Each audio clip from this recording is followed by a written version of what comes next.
Halo guys, jumpa lagi sama aku dengan Shirley dari channel Toko Tenun.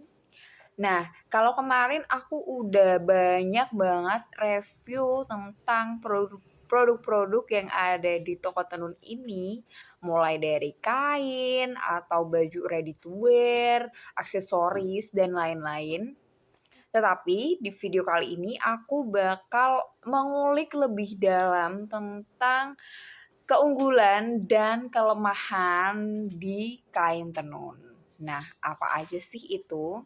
Mulai dari keunggulan-keunggulan yang ada pada kain tenun ya. Tentunya kain tenun itu bukan sekedar produk tekstil, tapi dia kan juga cerminan dari budaya, identitas, dan seni yang diwariskan secara turun-temurun. Nah, setiap lembar di kain tenun ini juga pasti mengandung makna dan simbol yang berbeda sesuai dari daerah asalnya. Contohnya kalau misalkan di sini di Tenun Troso itu kita punya tenun baron yang mewakili dari Tenun Troso, yaitu tenun yang kalian jarang temukan di tempat lain. Dan selanjutnya keunggulan dari si tenun itu dia 100% tekniknya itu handmade ya guys. Jadi itu nggak bisa ditiru pakai mesin. Jadi tiap lembarnya itu pasti sedikit banyak itu pasti ada perbedaannya dengan yang lainnya. Terus yang ketiga itu tenun menjadi fashion yang elegan dan timeless banget karena dia motif-motif dan warnanya itu selalu mengikuti zaman dan enggak ketinggalan. Walaupun dia tenun tradisional, dia itu masih bisa jadi fashion statement kamu yang pasti elegan banget.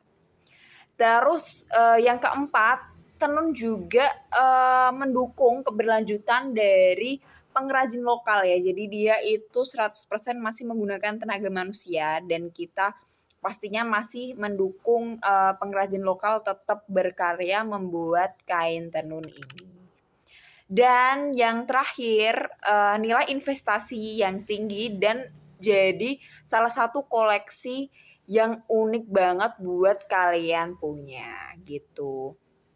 Dan untuk kelemahan dari tenun sendiri, yang pertama itu proses produksi yang lama dan kompleks. Jadi kalau kita masih pakai 100% teknik handmade ataupun tradisional, jadinya pastinya membutuhkan waktu yang lebih lama daripada memakai tenaga mesin ya guys.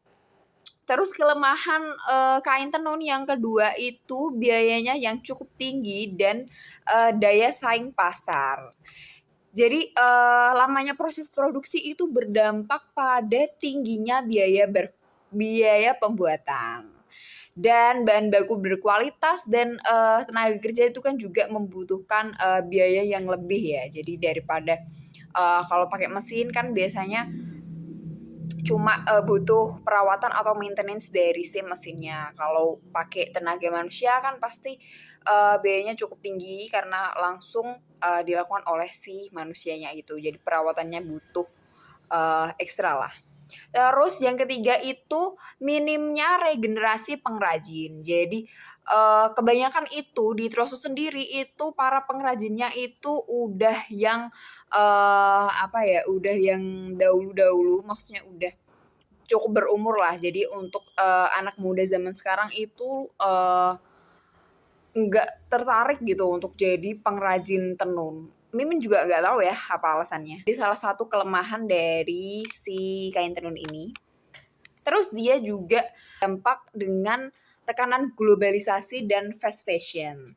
Tentunya kalau industri fast fashion kan mengutamakan kecepatan dan efisiensi ya. Sedangkan untuk kain tenun sendiri itu kan seperti yang aku sebutkan tadi kalau prosesnya itu lama dan kompleks gitu. Deh.